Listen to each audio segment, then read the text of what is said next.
Hello and welcome to the rating room. My name is Jay. And I'm Andy. Here on the rating room, we're going to be talking movies and TV shows. This is our first season. We're going to be focusing on the James Bond franchise. So sit back, relax, and enjoy the show. The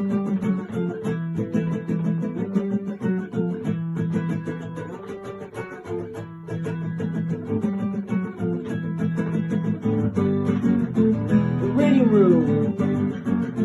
The rating room. The rating room. The rating room. This is episode 4, and the James Bond film is called Thunderball. Andy, do you want to summarize what is happening in this movie? Yeah, so we're back with Spectre in this movie, and we've got number 2, Emilio Largo, and he's devised a plan to basically hold NATO to ransom for £100 million. And he's going to do that by hijacking 2 atomic bombs from an RAF jet bomber. That's the crux of the film. What do you remember about it before you rewatched it for the first time in however many years? To be honest, I didn't remember anything at all about this. I remember, like we said last week, there were certain scenes that started and I thought, oh yeah, I remember this. And I remember certain Bond girls once you saw them on screen again when we were rewatching them. But honestly, I just couldn't remember anything. I was trying to think when we finished last week's episode and I was not prepping, but thinking about, oh, I've got to watch Thunderball. And then I just started to think, actually, what's Thunderball about? And it was just drawing a blank. So like, we're going to talk about it, but when the certain scenes like the guy with the bandaged face, then I recalled, that kind of plot, that story thread, really. The certain Bond girls, when I saw them again, I thought, oh yeah, I remember her. But honestly, I just couldn't remember. What about you, Andy? What was your memory like? Better than my memory? So I didn't really remember the story or kind of the basic crux of the film. There was just certain aspects I remembered. The jetpack probably being the main one, I seem to remember, but I didn't really know in what context it appeared or anything like that. Obviously, I remember the song by Tom Jones. It was a pretty good song. And a bit of a strange one, but I remember the car scene where Fiona picks up Bond and takes him to the hotel, which is we may get into a little bit later on. But the thing that I remember is just Bond being a very nervous passenger as he's being driven by Fiona, and the speedometer. It wasn't like your circular dial speedometer. It was kind of like the straight line thing, and the what would you call it? The marker, the speed needle, I suppose, going left to right as it gets faster. And for some reason, that just kind of stuck in my memory as a standalone scene. But yeah, overall, didn't really remember much about what the film entailed. You do seem to remember the cars. Did you remember the reg number this time?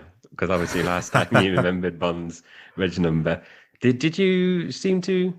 I can't remember looking at this, but obviously he had the same car in this one, which we'll talk about later.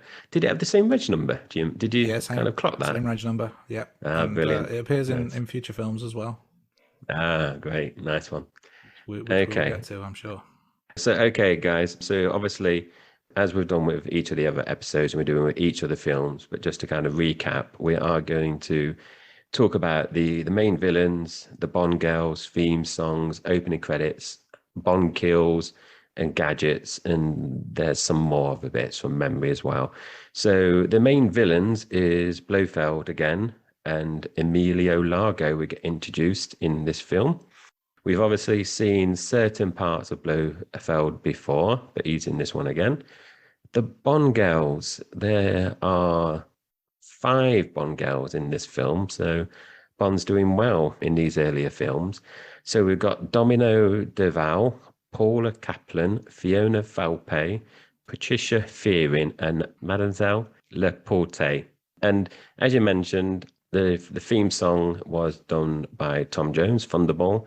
It is memorable. I remember it, but I wasn't really thinking about it. And I don't know about you, Andy, but because we're doing these podcasts, I've been listening to a lot of James Bond songs on my Spotify. So I've been listening to a lot of them.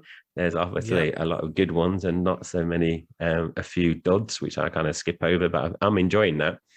That's a staple of my work day is listening to the Bond. It's nice, and I don't put him in shuffle as well. I'm listening them to in order of movie, so yeah, I'm enjoying that aspect. So Andy, do you want to pick up on the other bits that we're kind of monitoring? Yeah, so with the theme song always comes the opening credit scene. This time around, we've got lots of underwater shots, which is kind of in theme with the rest of the film. So we've got silhouettes of naked ladies or semi-naked ladies swimming, and also scuba diving and harpoon guns, and they're different colors as well, but kind of flicking between the reds and blues. So it's a pretty cool opening credit, very much in the theme of this kind of era of Bond. Another thing we're monitoring is the body count. So how many kills does James Bond have? This time around it's 20, which is a massive jump up from the last film, Goldfinger. So he's not only increasing quantity of Bond girls, he's increasing his body count as well as we go along. And also, I think this is another increase from previous films, is the number of gadgets that he's had. So in Thunderball, we see various gadgets, including things like the homing pill, the air supply jetpack, underwater jetpack.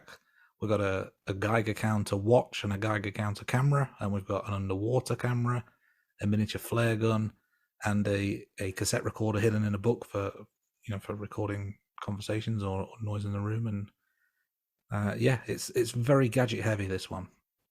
I agree, and obviously, when we're monitoring this on each week.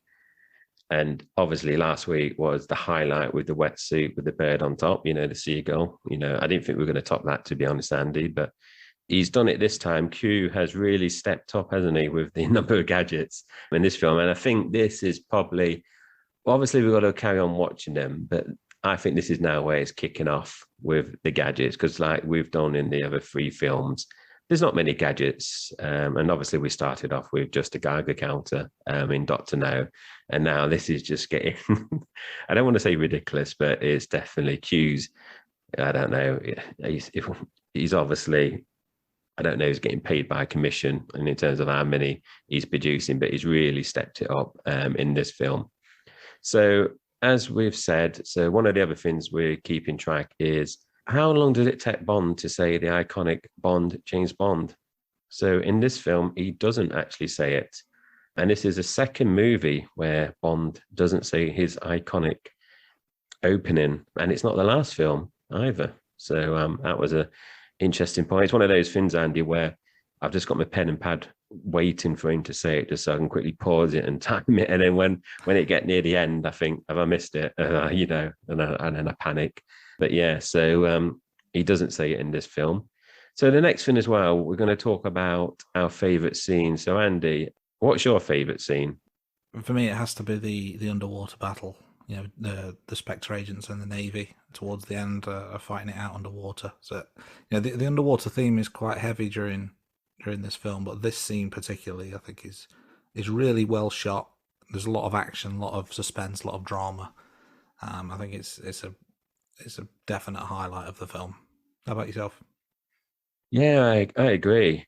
We're going to talk about it a bit more in depth later on, but when we finished watching the film, I thought, "Wow, what's the best scene?" And that's the one that kind of stood out. Really, it's obviously near the end. It does feel like a battle scene, because obviously it's not just Bond against the main villain or the henchman. It's the Navy against the Spectre agents. So it seems a bit more grand compared to the previous films. Yeah, I'd agree with that. What about reaching for your phone? So there's another thing we're monitoring. It's a very modern thing to do as you're watching TV or films. You sit with your phone in hand. So far, I don't think either of us have reached for the phone. We've been solidly concentrating. What about this time round? Wow, I thought this was quite funny, because only last week's episode, I said to you, Andy, I think could this be zero all the way through, because we're focusing so much on the film, we don't want to miss anything. And then I reached for my phone once during this film, and that was not because I was bored, but just because me and the missus were talking about how many Bond girls he seems to be having, which then started me Googling how many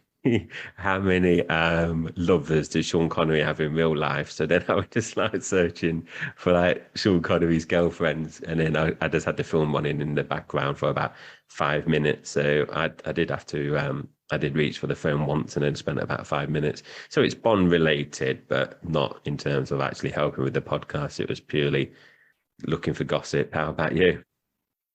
A couple of times, yeah. I don't know whether it's the length of the film. This one, we'll get to, is slightly longer than the others we've seen so far. And I think as well, just to kind of you Google certain things, or certain things that either didn't make sense to me, or I felt maybe I missed something. Like there's a one-liner somewhere which I didn't write down, but Bond says something, and I think it's trying to be some sort of like quip or innuendo, which obviously is famous for, and I just didn't get it. I didn't understand what he was getting at with that. So I tried to Google it, thinking, have I missed something? And I couldn't find any reference to it. And then another time was just kind of as the film wore on, just kind of a quick sense check on something I was watching. But yeah, I think it was probably the length of the film, and the quality probably didn't help matters as well, which segues nicely into what we rated this out of 10. Jay, do you want to go first? What's your rating on this one?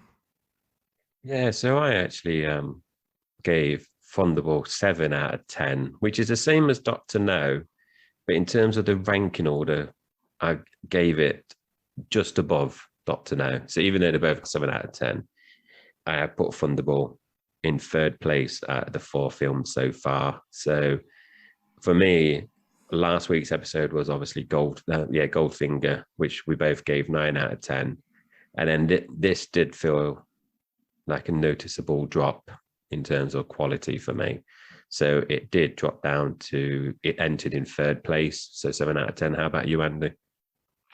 Same in terms of, I think it's the third best of the 4 we've seen so far, but I've gone down even further. I've gone 6 out of 10, slightly above Doctor No, which I also gave 6 out of 10. For me, after the heights of Goldfinger, which was real peak Bond in the Connery era, I was expecting more from this. Particularly, as we'll talk later on, the budget goes up again for this film. There's a lot of action. There's a lot of potential in this film, and it just felt like everything fell a little bit short at times. I came away feeling slightly disappointed with what I'd seen. Yeah, I totally agree. And me and the missus, we actually paused the film halfway through. So we did this. I think this was Doctor No as well, where we watched it in 2 sittings. So we stopped it at the hour mark.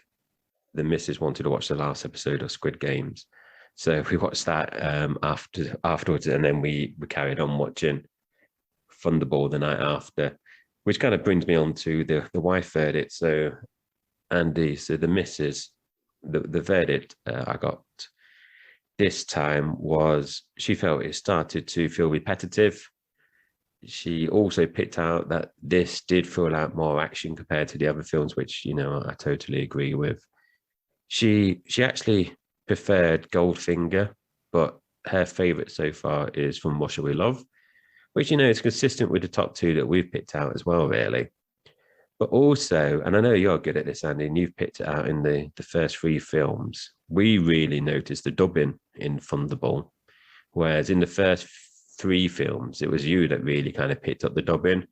Whereas this film, I can't remember which scene it was, but it was really noticeable that it was dubbed. How about you? Yeah, there's a few places where that happens. Yeah, can be quite off-putting. Yeah, it can do. And then I kind of said to the missus, we obviously talk about this on the podcast, so you should listen to it. And then she's going to listen to it, so then she can, learn about the dubbing things we've discussed in the previous episodes.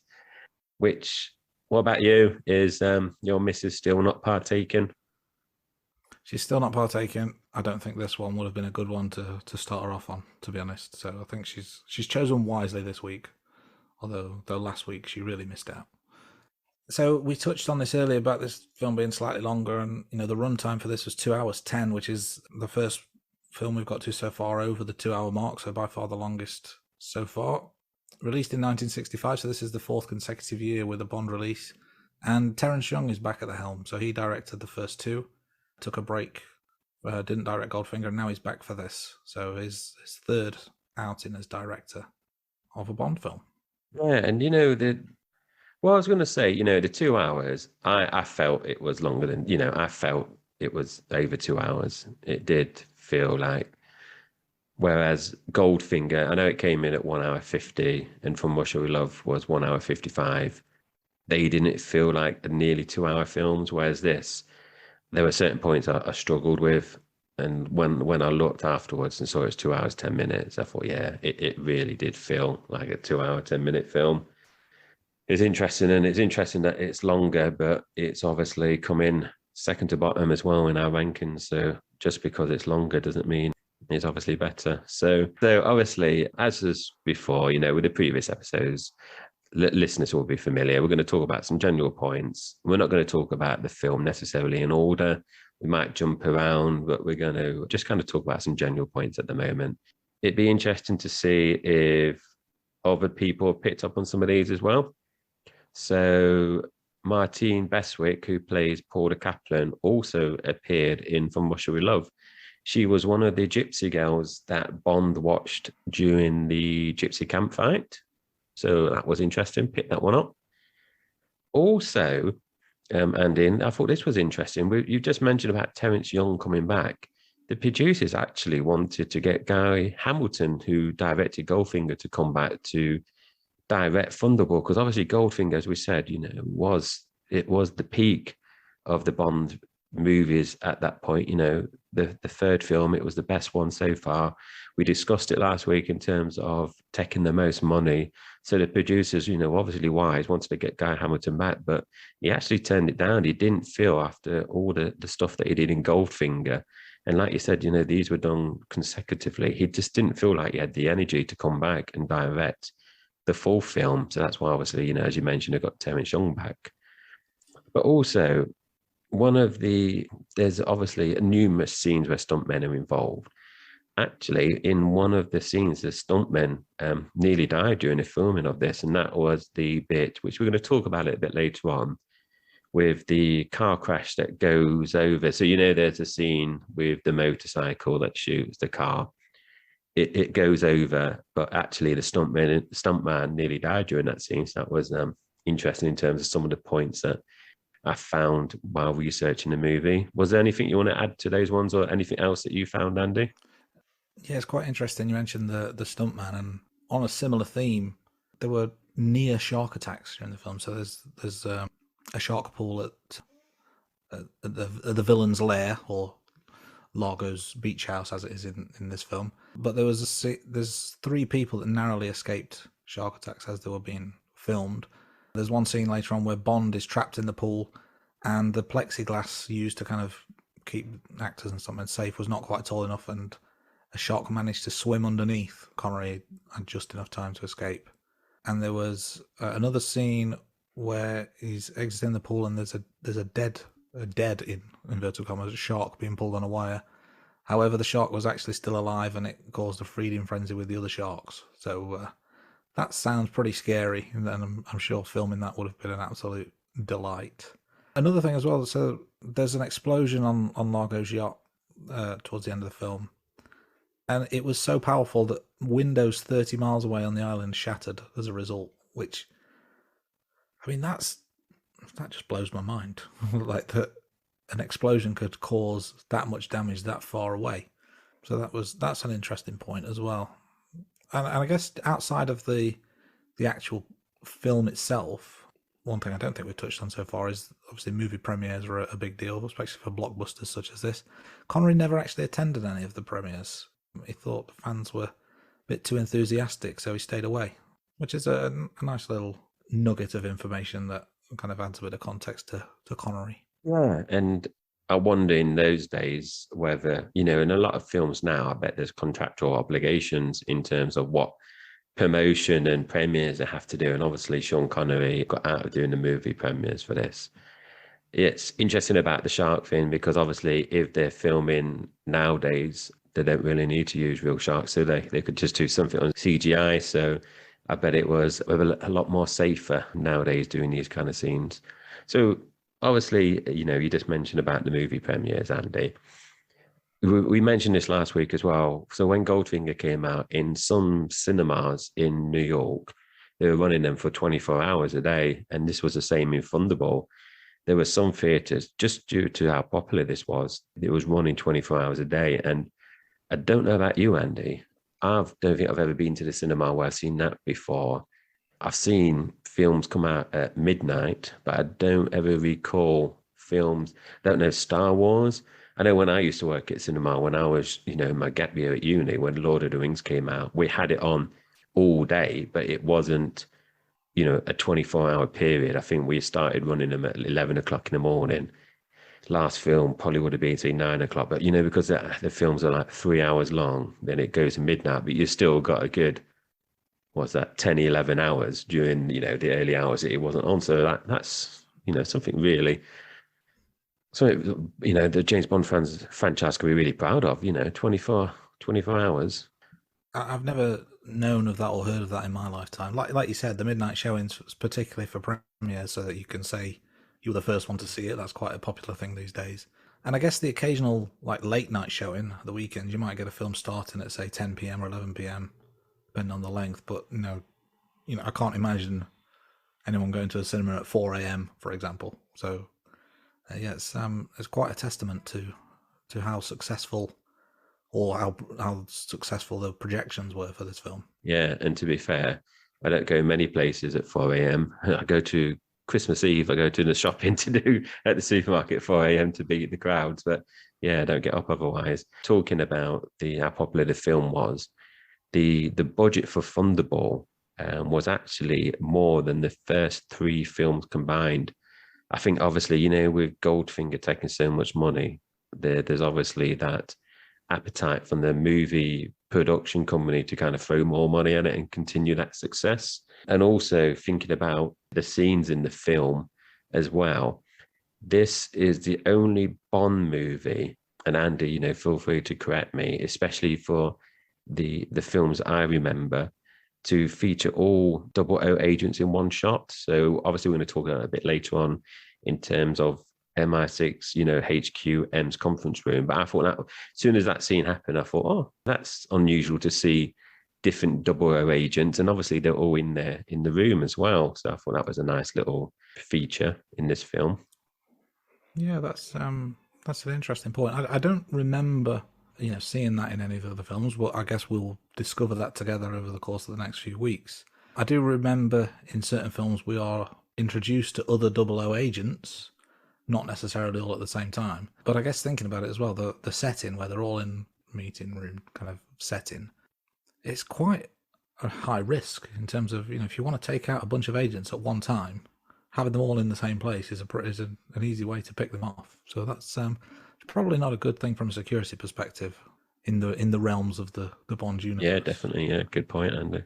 Let's continue on with some kind of fun facts. So the start of every Bond film, or certainly most Bond films, we have the gun barrel opening sequence and the music and the blood coming down as he fires the shot. For the first 3 films, it's actually a stuntman that performs that. It's not Connery himself. And this time around, Connery took up that role. So it's the first time he appears as Bond in that opening sequence. Bob Simmons performed this role in the first 3. And I believe, I don't think we've got this in the notes, but if memory serves correctly, he does have a part in this film, not just as a stuntman, but actually as a character part within this film somewhere. I recall that, but yeah, I can't remember which role he plays. But yeah, that's a good pick up there, Andy. Let's move into the crux of the film then. The gun barrel sequence obviously kicks things off. So the opening scene is, before the music hits, is where we see Bond at a funeral. It seems to be Bouvard is his name. I believe that's how it's pronounced. He's watching the funeral from up on high, and then eventually goes back to the house of the person who died to greet his widow, which we'll get into in a second. But again, noticeable was the kind of the camera technique. Certain scenes, it felt like the camera work was sped up to make it seem like more action was taking place, but it's quite takes you out of the moment, I thought, in terms of trying to keep it realistic. Yeah, I agree. Like we said in the last week's episode, where they introduced this sped up camera action, they obviously continued it in this film. And like we said last week, it just feels unnecessary, really. But yeah, it was a good opening so far.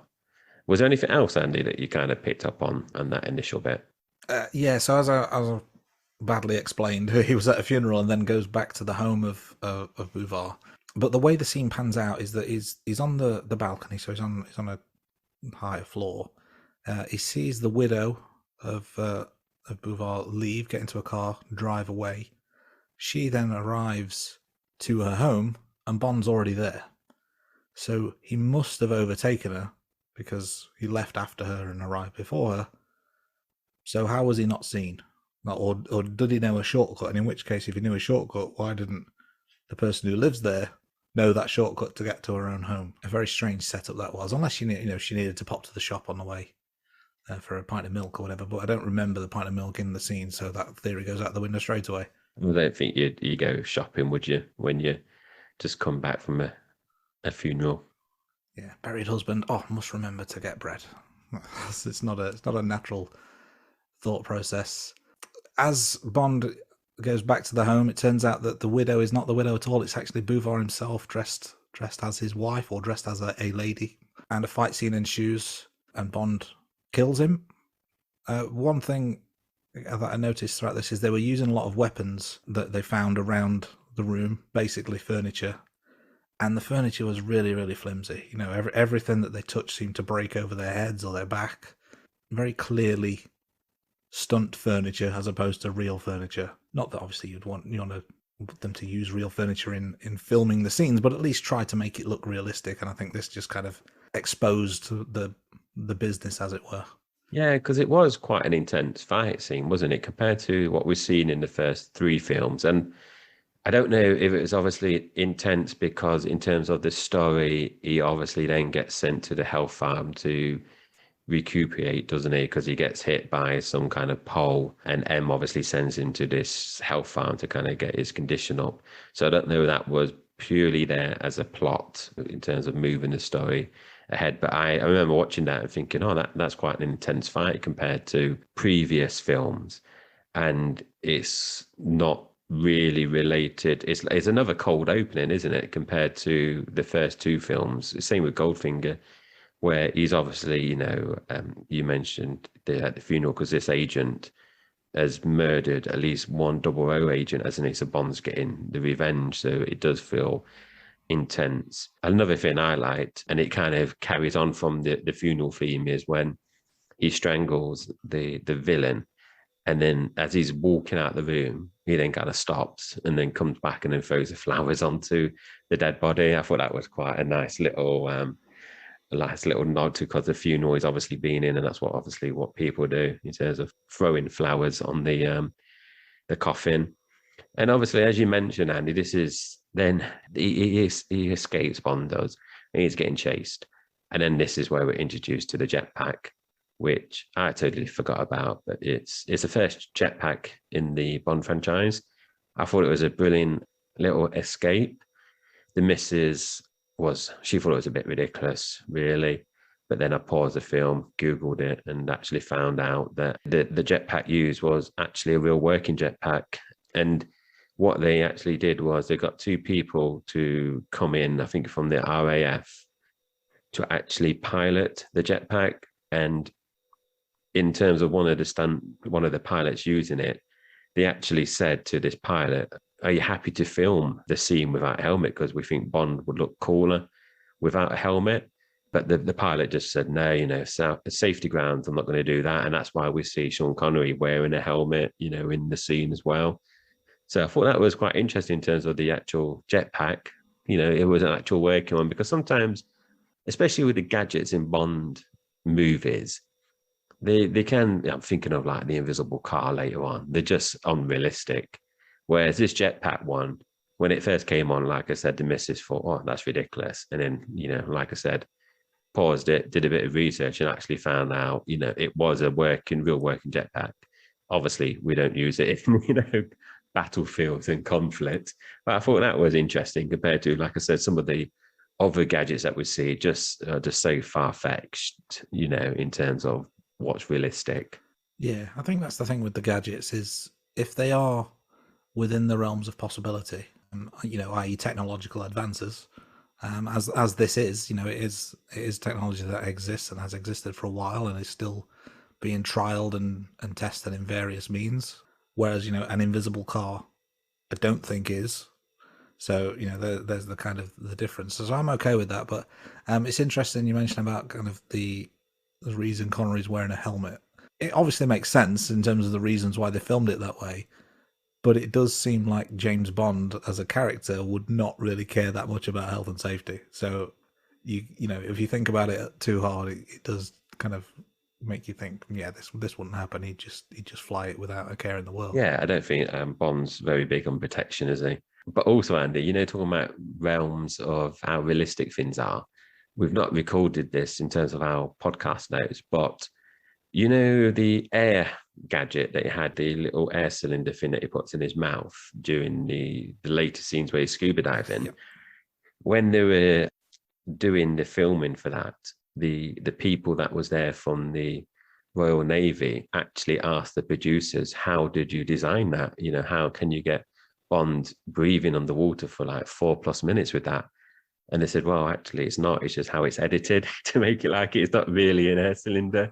It's just a prop. So that was quite interesting, that because obviously those kind of things would be great for utilizing in the armed forces. So I thought that was a nice little thing I found, which I didn't write down. But yeah, I just thought when you mentioned about realms of realism, obviously then the Royal Navy was quite keen to see how they actually did that.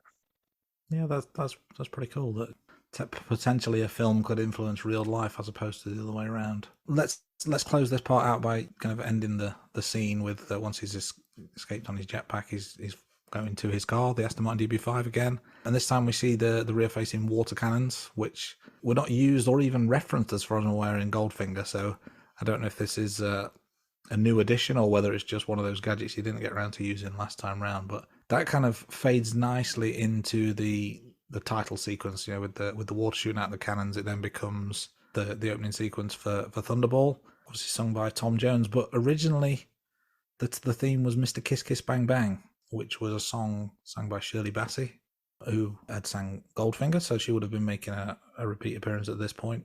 The length was too short for the opening credits, so they re-recorded it with Dionne Warwick and had a longer instrumental. But then they ended up rewriting this song, and it was performed by Tom Jones as the song Thunderball. So it's quite an interesting note, and I believe the Warwick version, the Dionne Warwick version, is somewhere on YouTube. And I see your notes. It's not good. Is that an official rating, or is that just personal opinion? Is my personal opinion. What we can do, guys, is when we release this week's episode, one of us will put the link to the YouTube video of Warwick's version.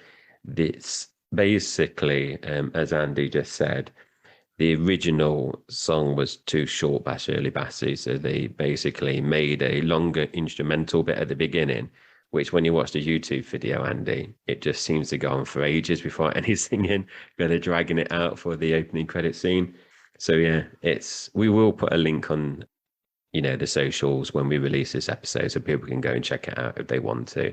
It's interesting, Andy, just to see how the producers definitely made the right choice when you put Thunderball song next to the Mr. Kiss Kiss Bang Bang longer version. It just wouldn't. I would be putting that in last place for the James Bond theme song, definitely.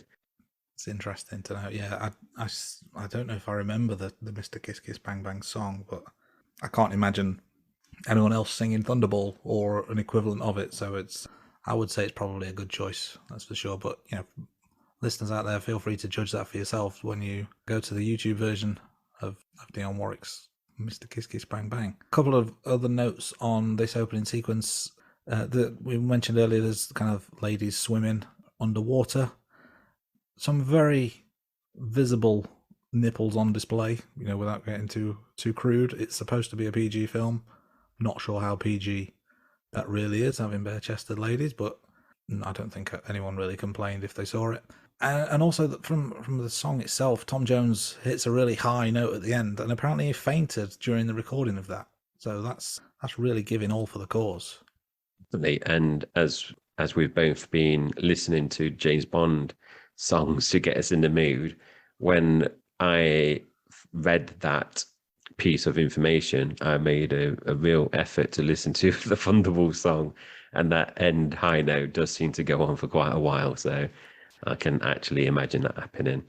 So we've obviously, as Andy just mentioned, we've had the opening title sequence, we've had the movie, the music, and now we're in Paris. So this is, so as Andy mentioned, Spectre's reintroduced now. So obviously Spectre didn't feature in Goldfinger, so they've sort of come back in Thunderball. And we're introduced to Emilio Largo. So you see him walking in, and it's a bank, and he walks through the building, and he goes through a hidden door behind some kind of bookcase shelving, and you open to this big room where the Spectre leadership team, cabinet, I don't know what you really want to call it, Andy.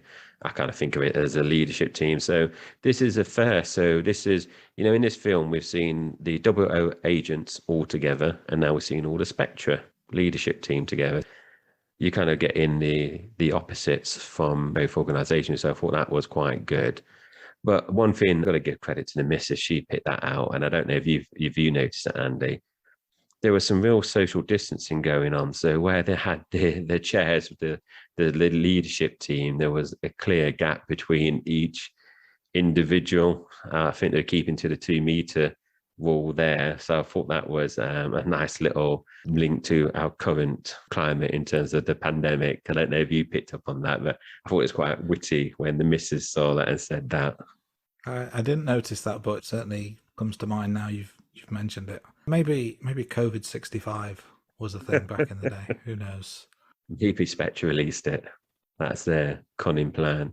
And obviously they're kind of having a debriefing. So number 2's come in. The meeting's already going ahead.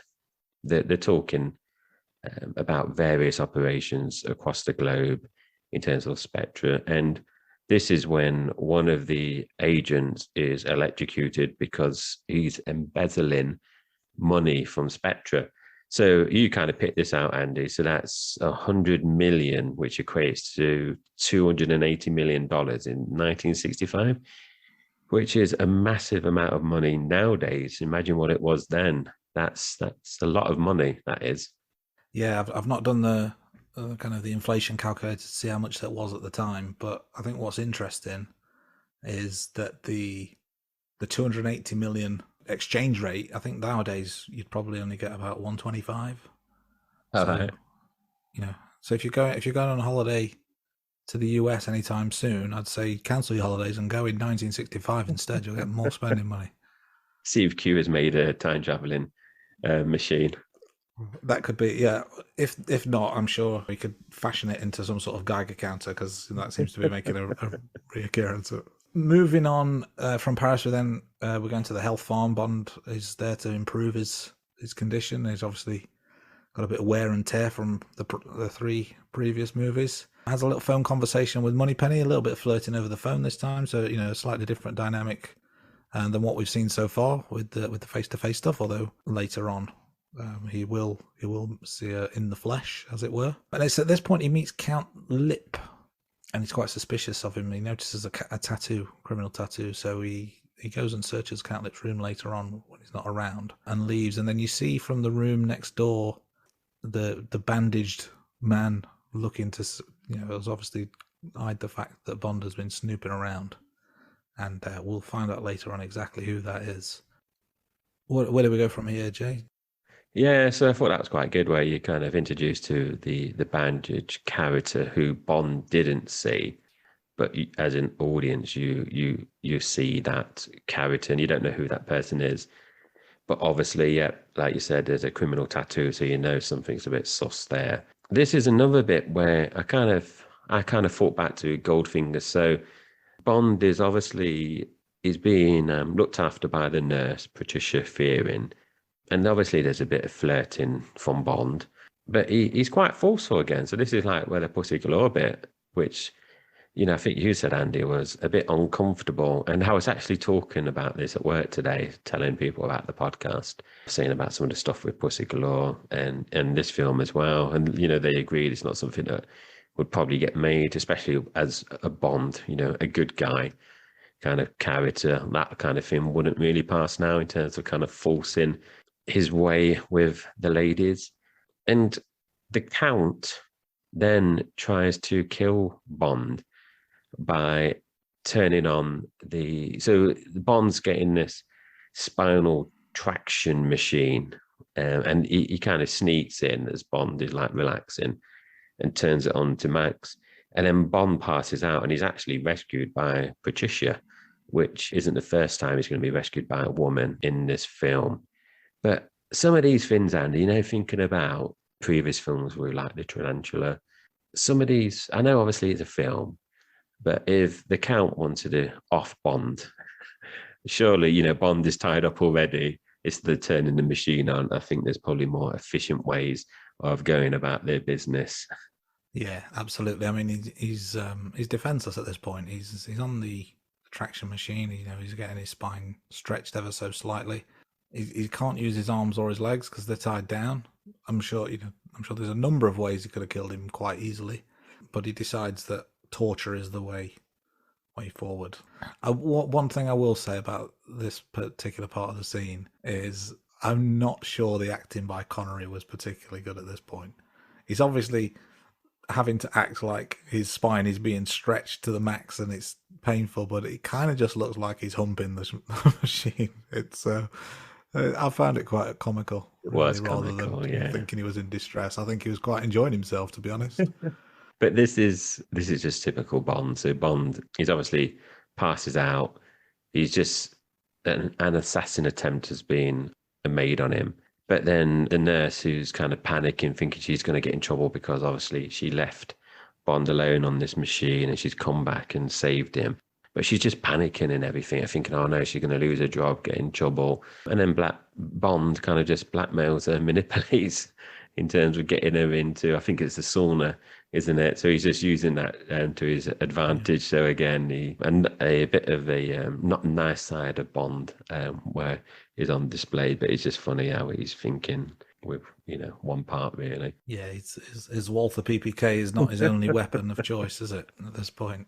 Yeah, just a couple of other things from this particular location, as it were. It's at this point we're introduced to Duval's clone, the bandaged individual we referred to earlier, and also Fiona Volpe, the Spectre assassin. So, we're kind of introduced to a couple more of the baddies, or in this case, a Bond girl who's also a villain as well, I guess, in some regards. And then later on, we see Bond is with Patricia, and he's given her a massage with the mink fur glove. So any kind of manipulation and forceful attempts earlier have clearly been forgiven, and she's now a big fan of Mr. Bond.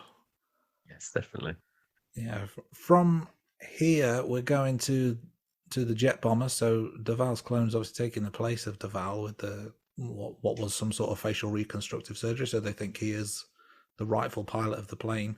A couple of things about the plane. I think it's pretty clear that it's a model when you look at some of the exterior shots. I mean, obviously, their budget would be through the roof if they were to use a real one and to turn it into a movie set. But I think there's an element of kind of, I don't know, there's a bit of a cheapness almost to it. The fact that it's so obviously a model, it feels like that could have been done a little bit better.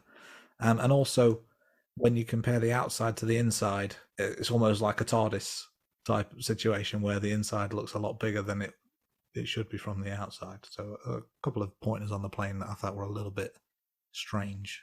Yeah, I don't know. It's just purely dated, or because obviously, there's certain scenes where it's obviously a real plane, but then, like you said, it's obviously a model in other shots as well. One thing I kind of picked up on, Andy, and I don't know what your thoughts are, because this is just kind of a question, really. When the Duval's clone is trapped, so obviously the plane has gone down on purpose, but his safety harness is obviously stuck and he can't get out. So Largo obviously then dives in and you see the clone stuck. Do you reckon Largo deliberately left him there because Duval's clone wanted to get more money? Or do you think he would have left him there anyway, thinking, oh, it's a convenient way to tie up a potential loose end? Because obviously he's had facial reconstruction. There's limited ways he could be used in future.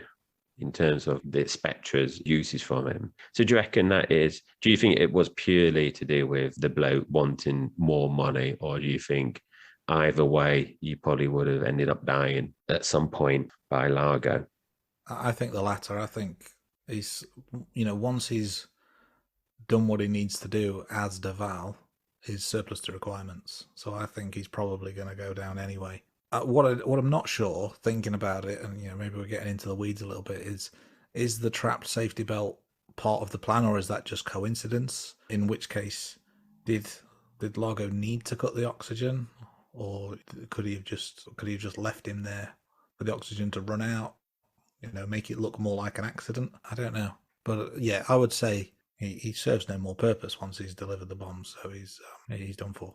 Yeah, and I think Spectre is a ruthless organization, so I think I probably would be inclined to go with he was going to end up down one way or another.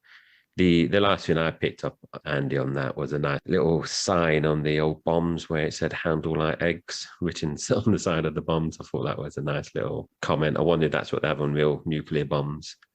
Some kind of little saying or motto on the bombs. I think they do write slogans and such on bombs, don't they, before they drop them? I'm not sure what exactly they do, but I'm sure I've read somewhere that is quite a common practice. I don't know whether they write like the target's names, for example, or whether it's just kind of like general messages or whatever, but I think that's quite common practice to write stuff on the bombs. But yeah, handle like eggs, that's quite cute.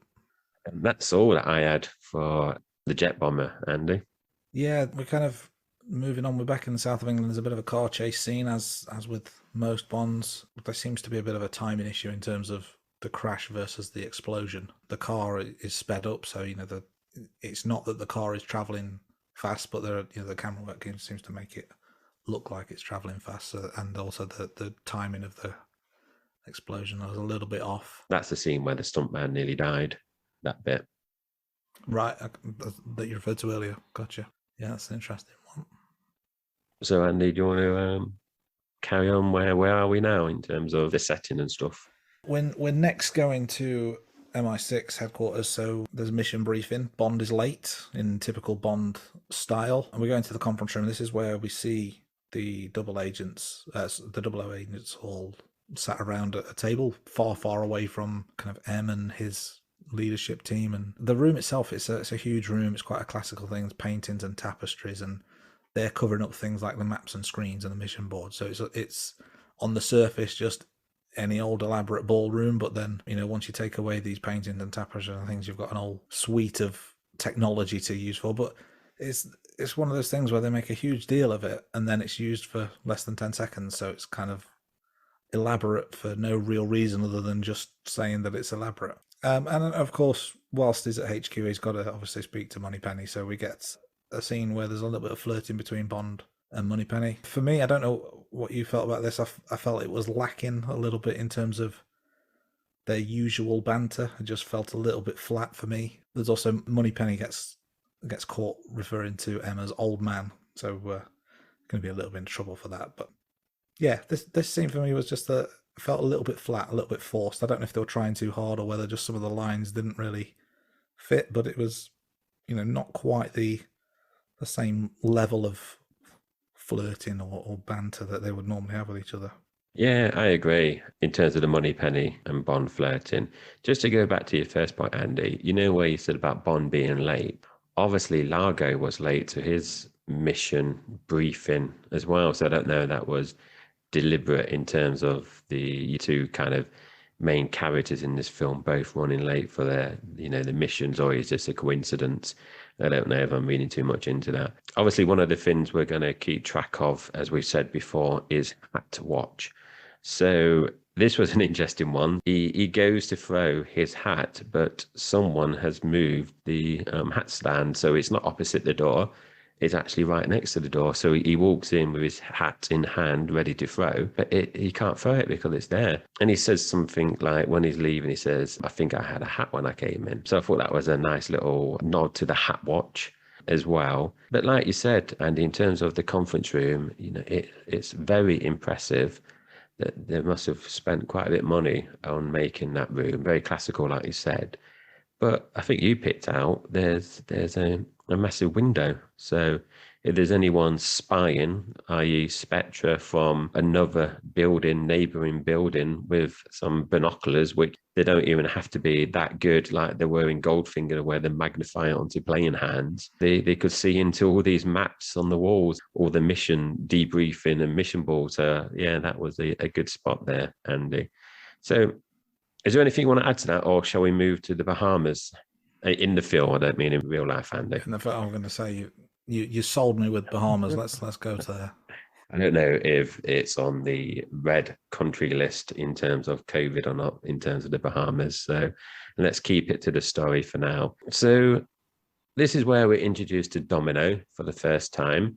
And Bond, with his little one-liners, he quips, he's admiring your form in terms of when he's talking to Domino. So, he's starting the flirting already with Duval's sister. So that's kind of like the in that he's thinking about using to get to Largo. And this is one I think you picked up, Andy, in terms of where Bond and, his helper, Bestwick, he obviously pulls something out, the engine, the motor from the boat. And he says to Domino, he needs a lift. But I think you picked out here, Andy, that it's probably going to actually be quicker swimming to shore instead of basically he jumps out of the boat onto his boat. And then he basically has to jump back in to swim over to her boat and then to go back to shore. So, yeah, I think it's probably a bit easier, but obviously it's a way to get in with Domino. Yeah, I mean, the reason I thought he was so close to the beach is because he was being watched from the beach by someone. So clearly he's got to be within eyesight. So yeah, just that seems a little bit of an unnecessary. I don't know. Like you said, it was an in to get to Domino. But if I were Domino, I'd be saying, just 20 yards that way, mate. You can swim it faster than I can start my boat. But one thing I've not wrote down actually, but just thinking about it, I've not been to a beach in years, but I thought about this, but I didn't write it down. When Bond and Domino goes to shore, there's obviously a load of beach goers. And I'm thinking because they use a speedboat basically to go all the way onto the sand instead of going to, what do you call it, a little, platform where they get on and off boats. They just go straight onto the actual beach, don't they? And I think I hope there's no kids on the water not to like or something. a dock or yeah, they're just going. I just thought of that, and then obviously someone quickly grabs the boat, and then they're getting in. Yeah, it's a strange one. Whilst we're in the Bahamas, a couple of random things here. We see a granny playing cards with sunglasses. We go to the just a random tidbit of information there. I thought it was quite amusing. I think it's a casino setting. We've got Largo playing cards, and Bond joins in and wins a couple of rounds. They're betting money, but then he offers to take Domino for a few drinks. So that's kind of his way of. I don't know if it's his way of kind of letting Largo know that he's around and he can take his woman at any point, or whether it's just kind of part of the gamesmanship between the two. But that's quite interesting that Largo would just agree to it as well. So I thought that was very weird. Okay. Yeah, it kind of shows you what Largo really thinks of Domino, I suppose. And another random thing, and I think you wrote this down, and it made me chuckle when I read it. Bond wears really short shorts, and he does. They're what we would call porno shorts. That's what we used to call them back in the day. But yeah, they are tight and they are short. Yeah, the missus said it looked like Bond was wearing hot pants because they're very short, and we pick out some of those kind of short shorts later on, don't we? Yeah, so you mentioned just a minute ago, Andy, that Bond is kind of being watched from the beach, and we find out later on that's actually Felix Leiter, who returns for the third time and is played by a different actor for the third time. So we've had 4 films. Felix appears in 3 of those films and is played by 3 different actors. So what we did find out was Jack Lord, who was in Dr. No, he was originally actually supposed to come back for Goldfinger, but Lord actually wanted co-star billing, which is just totally unreasonable. Why would you have co-star billing? He's not even in the film that much, the character, so that just seems ridiculous. So they recast Felix in Goldfinger with Cecile Linda. But in Thunderball, they've gone for an actor called Rick Van Nutter, and he was actually offered the role without auditioning because his wife actually knew someone at the film production company, so he got an in there. And we're, later on we talk about how many films Felix Leiter is in, so we've kind of covered that already. And I think we mentioned in one of the other episodes, Andy, that he's actually in so many films and he's played by so many different characters. So they basically done him recasting 3 different times in 3 different films. And they got to the point now where basically they didn't mind doing that. Whereas when you think about, obviously, James Bond, in these ones stays the same. Moneypenny is the same actress. M is the same actor. So it just felt like, why couldn't they just keep the same one? But because obviously Jack Lord said no, so they've had to recast the actor that time. It just felt like they didn't need to worry about continuing with the same person, whereas a lot of the other characters that you see is the same person throughout the franchise. Yeah, it's an interesting point, because I mean, I guess another thing is, we've got 3 films, 3 different actors for the same part, but as we touched on earlier, we've got certain actors and actresses reappearing that were in previous films now coming back playing different parts than they played originally. It kind of seems like a bit of a juxtaposition in terms of, what is the end game here? It's like they're playing a game of musical chairs and they're not sure who fits what part yet. Yeah, and as someone who watches the films, I don't mind if they recast people when they recast Bond. So, for example, if another actor's coming in to do, say, 5 different Bonds, I don't have an issue with them recasting people like M, Moneypenny. They're kind of starting afresh. I don't have an issue with that. But the fact is, like we just said, we've had 4 films. Felix has appeared in 3 of those and with 3 different characters. It just seems maybe a bit short-sighted that originally when they've got Jack Lord in for Dr. No, they didn't tie him down for future films. A lot of these, you see it in Marvel. I'm not saying that it's the same, but where actors are required to sign on for X amount of films, but maybe that he wasn't signed on because they didn't know Dr. No was going to be successful and they didn't know it was going to be a franchise at that point. I don't know. And obviously Felix wasn't in From Russia With Love, which is obviously the second film. So maybe that's why. But my thought was, I don't have an issue with recasting if it's done at the same time as the recast Bond. Yeah, no, it's an interesting point. There's no kind of long-term plan in there, is there? And also, actually, where he's being observed on the beach by Felix, as an audience member, we don't know who this bloke is, even though we're familiar with the character, but we don't know it's a character because it's played by a different person. So when I was watching that and it was obvious he was being watched by this bloke during these scenes, you're thinking, oh, is it someone who's working for the baddies? But it's only when he comes into the room, you realize it's actually Felix, which if it was the same actor, you would have known that was Felix, but you didn't know that. Yeah, I assumed the same thing.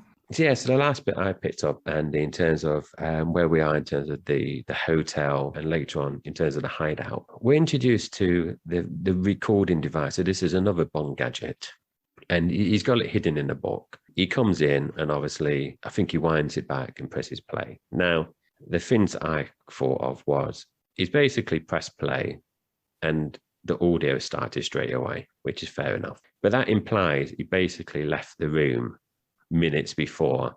It's not like he's basically, unless he's wound it back to then fast forward a roughly 30 minutes by guessing, because there's obviously no counter on there. But do you get what I mean in terms of he could have been out of the room for half an hour and he would have had to listen to half an hour of no noise or, some noise. It just seems like he's stopped it. He's wound it back, stopped it, played it. And at that point, someone's opening the door and then he's listening to the footsteps and the camera's kind of virtually following where the footsteps are. And it'd be obviously going to the bathroom, which again, I thought, well, that could have been a cleaner, minding her own business or his business, cleaning, going in the room. So I just thought that was a bit of a weak gadget, if I'm being honest. Yeah, you're right in terms of the amount of time that he actually listens to.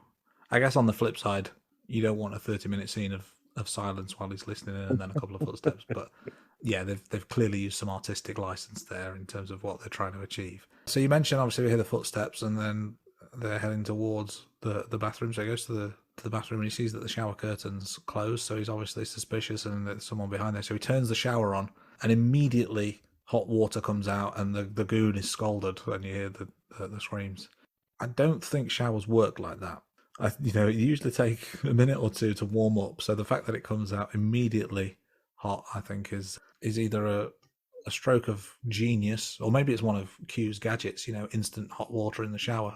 That could be an MI6 kind of project for him. But yeah, a little bit unrealistic. It was probably just enough for the shower to be on and the villain to get wet. But the fact that he scolds him, I think, is a step too far. A little bit ridiculous.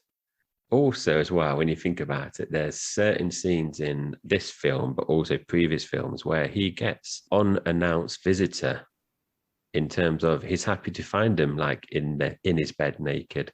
So this could have been a woman waiting behind the shower curtain for him to slowly pull the shower curtain open to find another Bond girl or someone behind the curtain. But he doesn't. He just, turns it on, like you said, scolds the bloke, disarms him.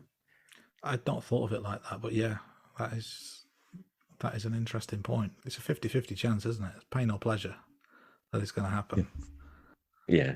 And it was 50-50 in terms of those options. I would always go for not scolding. It was 50-50 in those options. If in doubt, don't scold a potential hot date. Hot dates, you wanted there. Moving on quickly.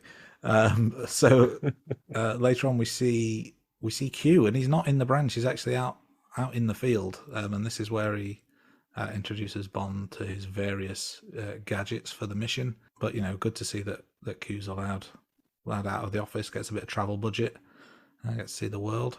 And I think that's the first time, isn't it, that we see him outside of the MI6 setting. We move along. So it's a little bit later on. Bond, his car has broken down. He needs a lift because he's going back to his hotel, and this is where a car pulls up, and it's Fiona.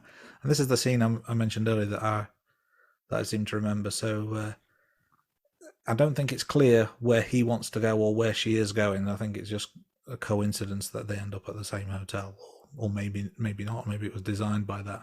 But all the while, Fiona's driving, she's speeding along quite fast, and Bond is looking ever more nervous, and the speed increases and increases, and he's getting a little bit agitated. She pulls up in front of the hotel and, mentions, "Oh, this is where I'm going," sort of thing. And then, good quote here is Fiona says to Bond, "Some men just don't like to be driven," and to which Bond responds, "No, some men just don't like to be taken for a ride." Bond at his classic best. It's a good quote, and which we kind of then transition to, in terms of the film, the recon mission for Largo's yacht.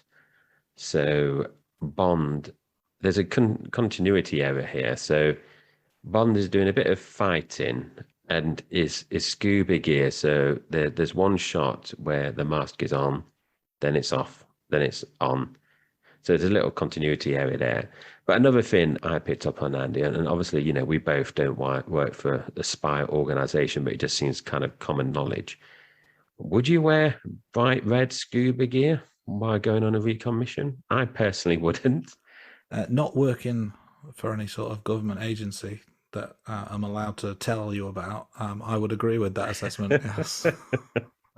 Yeah, I think I'd be wearing something like black, considering it's at night and you want to be discreet. You try to do a recon mission. And another thing, I don't know if I'm overthinking this. I get the thought process, it's clever for Bond. So Bond is obviously, the identifier is there, the alarms that goes off, they've got the flashlights, torches on, they're throwing grenades into the water. So Bond is trying to make a retreat and they get the speedboat out. So I get the logic here. So the speedboat is going up and down, and then it kind of hits him, air quotes. And then he obviously takes off his air tank and scuba mask and lets him float up. So it kind of gives them the illusion he was hit. But thinking about that, with air tanks, obviously they're strapped onto you. So if he was hit on the air tank, it wouldn't get disconnected from his body. That doesn't make sense. I can understand maybe if he was hit on the head, the mask would come off. But the air tank, you can see there's a bit of damage on the air tank where the propeller blade has gone through. But the body would still be attached. So I thought that was a bit of a mistake there. But I get the rationale in terms of what Bond was trying to achieve. But I kind of just picked that up in terms of, I don't think it's a continuity error. I just think it's an error. Yeah, no, I agree. I think that they're trying to portray the thought that Bond has been hit and is either injured or dead, but I'd not thought it through, clearly. Another thing that was not thought through is the fact that he's swimming and he's wearing white shorts. Yeah, don't go to the swimming pool in white shorts, guys. Definitely there's kids around. Don't do that. And this is Jay and Andy's top tip for the week. There you go. You can signpost that, and that can be kind of, we'll play it, maybe play a jingle in there or have an advertisement at that point. That can be our thing. Or not. Moving on, we go to Largo's mansion now, and there's a quite a bit of kind of tension between the two, and Bond is quite condescending and really winding up Largo. He's they're clay pigeon shooting, and he motions that Largo's gun looks like a woman's gun, and he kind of maybe says that he's never done this before. It might be difficult, and then the first clay comes out and he shoots it straight away. And it's like, oh, it is easy after all. Words to that effect. I didn't write down the exact quote, but basically implying that Largo has a feminine gun and that what he's doing is easy and that anyone can do it. I think is obviously going to put Largo in a pretty bad mood if he wasn't already. So that's it's a little bit naughty by Bond to try and agitate him further than he needs to. Yeah, he makes a couple comments about Domino as well, doesn't he? I can't remember the exact quotes. Yeah, it's definitely just needling him about everything that's going on. His woman is shooting, his activity. It's kind of like, how many buttons do you want to push? This is where I know it's a film, and obviously they can't just have it end there. But if that was me, in terms of Largo, you just kill him, wouldn't you? He's like, why do you need to dance around? You've got these two hidden nuclear bombs somewhere. You've got the MI6 agent hanging around your mansion. You know that he's been checking out your boat, and now you're kind of dancing around, and he's basically insulting you. You just kill him, wouldn't you? Yeah, and that's it. Absolutely. Park that and then just crack on with the mission. Exactly that. Final point about the mansion. There's a scene where wind blows a door and it slams open, but there's not really much of a noise. Any guards or henchmen around would surely have heard that and investigated. But yeah, that seemed a little bit out of place. Yeah, definitely. So now we go back to the hotel. So Bond has escaped. He's managed not to get caught by Largo's men. And kind of touched on this earlier. He's come back and he's found Fiona in the bath. So luckily she wasn't taking a shower, because you know what happens when Bond finds someone in the shower. So she's having a bath, and she says to Bond, "Can you pass me something to wear?" And then this is something I'd love to do, but I'm not being in this situation. He passes her some sandals, which is just brilliant. It's either sandals or maybe a flannel or something is what I'm thinking of. But I just think it's brilliant. But then you can see in the mirror, Fiona's wearing, so on the reflection when she's come out, you can see that she's wearing like the new coloured knickers as well. So obviously she wasn't fully naked in the bath, which is fair enough, obviously, being an actress and all. But then they obviously do the deed, they spend the night together, and it's next morning, they're getting dressed and everything. And Bond, there's a knock at the door and he opens it, and Largo's henchmen are there. And then he makes a remark that I thought just seemed out of place. And this is another film where, just because I'm really anal about things, I pause the film. So he makes a comment to say, basically, he's only doing this for king and country. And she makes some remark as well. I Googled this because I thought, king and country, this is obviously made in the 60s. I can't remember them mentioning what year the film was set. So you kind of take it that it was done in the 60s. But King of England died in the 50s. So it just sounded a bit strange for Bond to say for king and country. So unless that is some kind of old expression or something, king and for queen and country, I don't know. Did that sound a bit disrespectful when you mentioned a queen in terms of bedding someone? I don't know, but I just thought that remark kind of stood out. King and Country versus Queen and Country is an interesting one. I've heard Queen and Country mentioned, but yeah, 52 was when the Queen came to the throne. So that's either an error or, just kind of a, I don't know when the book is set, for example. The book was also written in the 60s, but if the book is set at an earlier time, could be that, and they've just kind of lifted the verbiage from the book. But yeah, didn't make sense that at all. So obviously now he's captured. They take him to the car. There's some kind of parade going on. So the car that Fiona's in with Bond and a couple of henchmen obviously stop. And you've got this drunk coming to the car. And originally I thought, oh, is that someone working for MI6? But it seems to be a drunk. And, he's got some kind of bottle of alcohol. I don't know what it is. And Bond kind of scopes that out straight away, sees Fiona with a lighter, and then kind of like knocks it and then knocks the lighter onto it. But it just seemed weird because then it just like a puff of smoke. But surely, when you mix a flame with alcohol, it's kind of like a blue flame, isn't it? You don't get kind of smoke from it. So that just seemed unrealistic.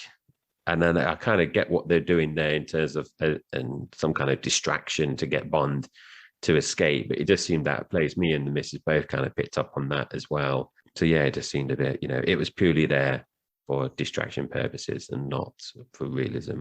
Yeah, I agree. I think it's completely unrealistic. And also the next part where, he gets out the car, he's trying to escape and he gets shot in the leg and then he's being chased. So obviously he's limping a little bit, but the amount of blood kind of changes between shots. Sometimes he's got blood all over his leg, sometimes a little bit, sometimes nothing. And also we're back to the really, really bright red blood. I guess they want to make it absolutely clear to the viewing audience at home that yes, his leg is bleeding, so let's get the brightest red we can possibly find. It looks a little bit too fake compared to what we can get these days. And then the chase continues and they end up in some sort of like dance scenario where there's various couples dancing on not in a ballroom, but kind of ballroom dancing in the parade. And then Bond ends up dancing with Fiona as they're kind of chatting to each other, and then he notices one of the henchmen trying to shoot, so he spins around, and so the guy shoots Fiona instead. He kind of uses her as a human shield, but you see that his fingers are covering the bullet entry wound, and then the blood appears, and it just seems a bit odd. Like, surely he wouldn't shoot through the fingers, or, if that's where she was shot. It just looked very, very odd. But what it brought me back to mind of was in From Russia with Love. You remember the gypsy scene where they're fighting and Karim Bey gets shot in the arm, and I think I called it out on episode 2 of the podcast where he kind of he's got the blood capsule or something on his hand, and he kind of rubs his hand on his arm. And I think this is what's happening here, is Bond has got the blood capsule or whatever it is in his fingers, so then he presses it to her back and then the blood starts to flow. But when you're doing that kind of thing, you surely don't want to be shooting that close up, because you can see the mistake that we saw, which is that how can she have been shot in the back through his hands without his hands being injured? Yeah, I agree. It was a bit of a weird one. And this was actually one of those scenes where I said when it first started, I remembered the scene from previously watching it. So yeah, it was a bit of a strange one. And yeah, the continuity bit as well was strange in terms of small bits of blood, loads of blood. Very strange scene. And I guess, does this count as Bond killing her? Or he's certainly maybe the cause of her death indirectly. And if so, this will be the first time he's killed a female in the films. Not sure if it's the last. We will find out together, I'm sure, but just an interesting footnote in history is that it takes 4 films for Bond to finally kill a woman, if that's the sort of thing you're monitoring. Last point of this is when he's kind of holding her, he's still in her arms while she's dying and dead, and then he kind of sits her down next to some people at the side of the dance floor, and he says to them, do you mind if our friend sits this one out? She's just dead. Which, silly quote, but I quite enjoyed that. I did too. And it's an interesting point about whether James Bond intentionally moved Fiona as a human shield or not, and therefore is the first one female that he kills. I don't know if any listeners have a view on that, because from what I recall, he doesn't spin her around, does he? Like they are facing that way in terms of where the shooter is. So it's not like he's kind of clocked from memory the gun and then he deliberately turns her. I don't recall that. I think she was already. I think there is a bit of a turn. I think there is a bit of a turn, but it's not. Right. It's not quite so blatant. I mean, obviously, he's got to be pretty much facing that way to be able to see the gunman in the first place. It's not like he senses the gunman behind him and does a 180. But there's a slight movement. So the next bit is they're looking for the jet bomber. Felix and Bond are working together. They're doing, it's not really recon, but they're kind of looking for scoping out various parts of the sea, trying to figure out the distance that the bomber could have gone, and in terms of Largo's boat as well, in terms of finding where the jet bomber. So they eventually find the jet bomber, which is down and obviously camouflaged. But one of the things we picked out, Andy, was he's obviously then makes his way to the bomber swimming underneath. He gets underneath the camouflage, but the pilots, they're not even started to decompose yet, which surely they would have done. But also, Bond comes across a number of sharks. So surely the sharks or even smaller fish would have started to eat the bodies. But as these bodies are still intact. So I don't know if you've got any thoughts on that before I move on to the next one. It's certainly strange, but I don't know the kind of the science behind decomposition. Maybe if there's any funeral directors out there want to tweet us and tell us what we're missing here. Yeah, I don't think we can really do a controlled experiment either with that to see how that works. I can think of some people I'd like to, but that's another podcast for another time. Yes, and obviously we would have to travel to somewhere warm as well to conduct it in the same settings and environment. We can't do it at the local res or something, so we would have to go to Bahamas, but we digress. So another thing we kind of picked out was Bond's obviously scuba diving, whereas the night before he's obviously got shot in his lower leg, so he seems to have made a full recovery, or there's no visible marks on his leg.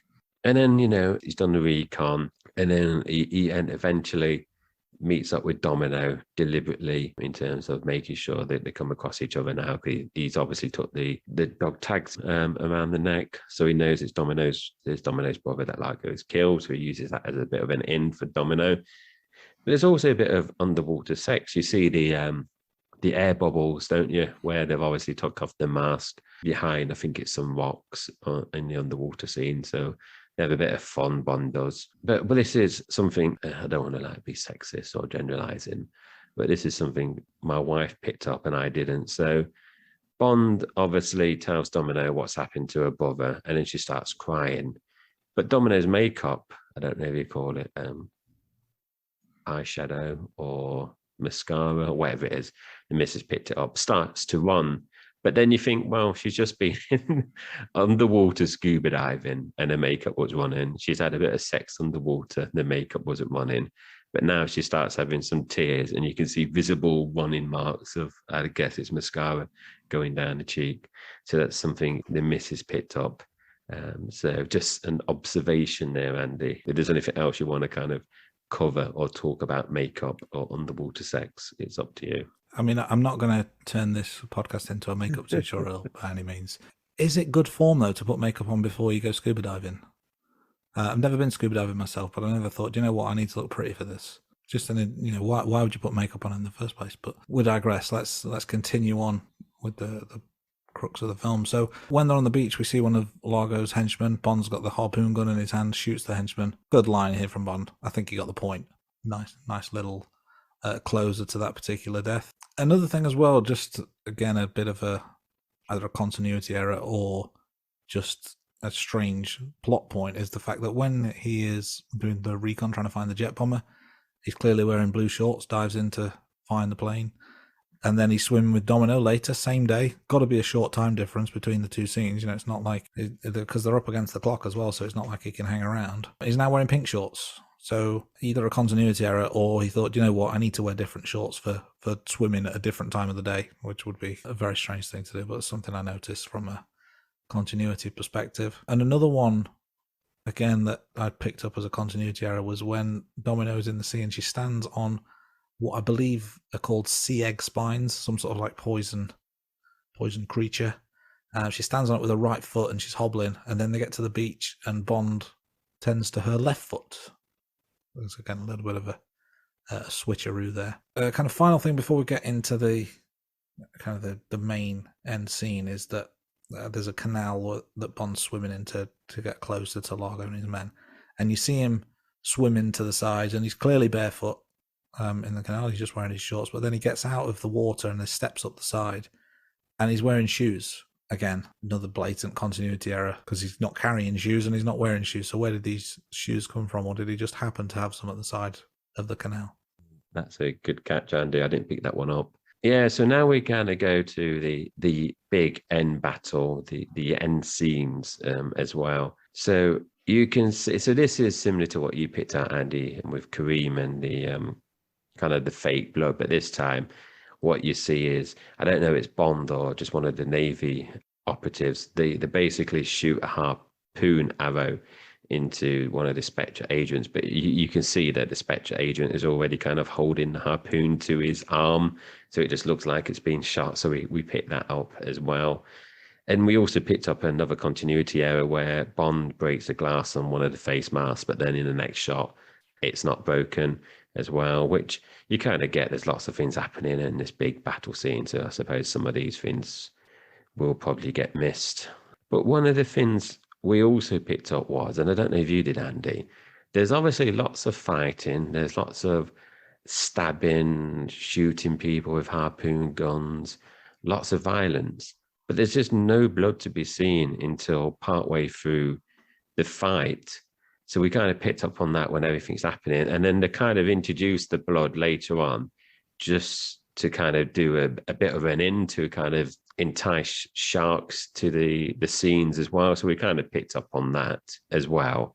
And just a couple of other points from me before you kind of take over, Andy, was I kind of like that Largo's ship, his yacht splits into two. So I quite like that. So Largo tries to make his escape. He's getting chased by the Navy. And then, he's with his goons on the boat, and then the boat just kind of splits into two.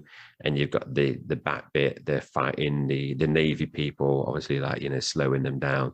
So I quite like that. But then they just do the whole thing about speeding up the camera again during the whole yacht chase, which again, I just think is unnecessary, really. Yeah, I think there was a couple of points at this where it was really blatant. I'd made a note that there's part later on where he's steering the yacht, and it keeps going to that view where you're kind of looking out, almost like a driver's eye view, as it were. Do you drive a boat? Are you a driver on a boat? Sail. I don't know. So someone out there tweet me. Say it. Yeah. What do you call a boat pilot? Answered on a postcard. But yeah, you see the scene. I've had sailing lessons before, It's not really sailing though, is it? I mean, what they're doing in that. Well, I suppose not. Yeah, it's motorized. Yeah, the yachts. We'll call him the yacht sailor though, just to appease your sailing nous. But yeah, it's just I crashed my sailboat. You would make a terrible Bond villain. I capsized it. Oh no! And it was my first lesson, and it was at the local res, and it was right in the middle, and the boat capsized. But my instructor managed, as the boat was tipping over, he managed to basically walk around as the boat was tipping over, whereas I fell backwards into the res. He basically managed to walk all the way around as the boat is kind of like tipping over. So he's walking on top of it, as in the bottom of it. And then he manages to flip it over. But the res is only slightly deeper than me. So I was on my tiptoes in the middle of the res. And you know which one I'm talking about. Yes. Right in the middle, and it's just obviously filthy. It has that green horrible algae, and it was dark and cold, and that was just so cold. It was. The water stinks in that. I just thought I'd mention that. Yeah, yeah, it's horrible. That was my first lesson. The way you described the instructor, that walking around the underneath of the boat sounds really good. Like he should be in Cirque du Soleil or something. That's he should incredible. Be. Yeah, or he should be like in a James Bond film or something. Yeah. He should. We'll look out for that in a future film if they make this into a Bond story. What would the villain's name be? Like Res Dipper or something. I don't think But that's yeah, going I to just sound want to right. mention that. Yeah, it's a good segue there, and look out for Jay starring as James Bond in Res Dipper coming to no cinemas near you anytime soon. As long as I get some Bond girls, I'm happy. I won't comment on the comment of girls around the res that you made. Yeah, I wouldn't necessarily call them Bond girls, but we're steering into dangerous territory. Let's get back on track. Yeah, so we're at the kind of the final scene of the movie, the fight scene. It's a much longer scene compared to what we've seen in the previous three movies. You know, there's quite a lot of action before we get to a conclusion here, which I thought, you know, as we touched on earlier, excellent scene, really good way to finish the film off. And Bond is saved by Domino. So I think you touched on it earlier, Jay, around him being saved by one of the Bond girls. He's saved again towards the end, and then the film ends in its kind of traditional manner where we've got the rescue team looking for Bond and the girl, and they're together. And I don't seem to recall the kind of obvious connotations that they were getting busy as the film ended, but I think there was a subtle hint that that's what was about to happen before we go into the closing credits. Yeah, I think it was less obvious, yeah, this time round. You know, you've kind of picked out before, like they do a little Bond is back. I don't make any notes on that. Did you make any notes on that? I did make a note on that, and I didn't share them with you, did I? But it doesn't appear. There was no mention of James Bond will return or James Bond will be back, which, again, a little bit surprised by, because I just had in my mind that it was every film until very recently where that would appear. But yeah, there was no mention that I noticed in the credits, and I was looking out for it as well. Yeah, so everyone, so that is our kind of fins that we've picked out in terms of the main film. So as we usually do, we kind of pick out some one-liners, some quotes. Andy's obviously mentioned a couple of them already, which I don't know if you want to mention them again, Andy, or not. So let me just pick out one of the ones that I liked. So this is Bond to Largo. So yeah, this is actually one of the ones you picked out. So he basically goes, it looks very difficult, and then he shoots from the hip, and Bond shoots the clay pigeon, and he goes, why no, it isn't, is it? So I thought that was a good one. Yeah, that was just pure arrogance from Bond, you know, trying to belittle Largo in front of his henchmen. Classic stuff. Yeah, the couple that I'm going to call out, and I think we've already mentioned, is he places Fiona's body next to some people and says, do you mind if my friend sits this one out? She's just dead. It was one that made me chuckle. And then the earlier car scene with Fiona giving Bond a lift to the hotel. Some men just don't like to be driven. No, some men just don't like to be taken for a ride. Was kind of probably my favourite and most memorable of the quotes. Yeah, and the last one we've kind of picked out is again Bond and Largo. So Bond goes, that gun, it looks more fitting for a woman. Then Largo goes, you know much about guns, Mr. Bond. And then Bond goes, no, but I know a little about women. And that was actually in the same scene with the bit about the clay pigeon shooting. So there's a few bits there where I kind of mention he's kind of deliberately winding up, belittling Largo. So Andy, we've done the quotes now. What's next? Let's move on to kind of the book versus the movie. So obviously a lot of the Bond films, and I think all of them up to this point, are based on the Bond novels. A couple of differences between book and movies. One is that Count Lip actually bribes the pilot to help steal the nuclear weapons on the jet bomber, which is a slight deviation from the film. And also there is no Fiona in the book. She is purely a film character, not a book character. So an exclusive there just for the movie-going audience. Yeah, I think as part of the research that me and Andy do for, you know, prepping for these podcasts, the film did stay really true to the book in this one. There's no like giant squids and that we had like in Doctor No and some other bits. So it was quite hard to find some of the differences between movie and book. So moving on now to one of my favorite segment is the quiz, Andy. Obviously, up until last week, you had 100% record. So last week I mixed it up. So instead of having one correct statement out of 4, I introduced 2 statements, and you got 1 right and 1 wrong. So if you missed that, guys, just listen to the last episode. So Andy, as with previous episodes, I'm happy for you to call out straight away which ones you think are false or true, or let me just, say the 4 statements. So for this week, I'm going to continue with 2 statements are correct and 2 statements are incorrect. So are you ready? I am, but before we continue, I think what is worth pointing out is that I had 100% record, so you changed the rules because you didn't like me winning. That's basically what's happened, isn't it? I shifted the goalpost. Yes, Yeah. Andy. Yeah. That is fair. I won't try to be a politician and worm my way out and think of some kind of excuse to, warrant it. I would just be honest. Yes, I didn't like you getting both of those correct, so I changed the rules. But is it making it harder when I'm basically making the incorrect answers double? No, you see, Is it in theory making it easier? You are sounding like a politician now. Feel free to send your hate tweets if you're on my side about this to the usual handle. So, are you ready? I'm ready. Let's do this. So, 2 are correct, 2 are incorrect. So, the first statement: in keeping with her name, Domino's clothes are always in black and white. Are you ready for the next one? Let's go, yeah. Thunderball was the 3rd book to be released. So Thunderball was the 3rd book to be released and written. Okay.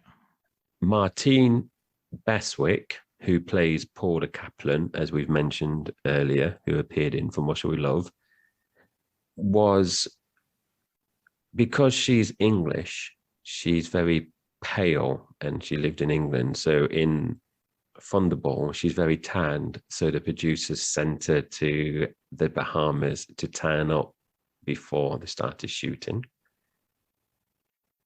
And the last one, my granddad was living in Kent when Bond was being filmed in the health farm for when he goes for his conditioning.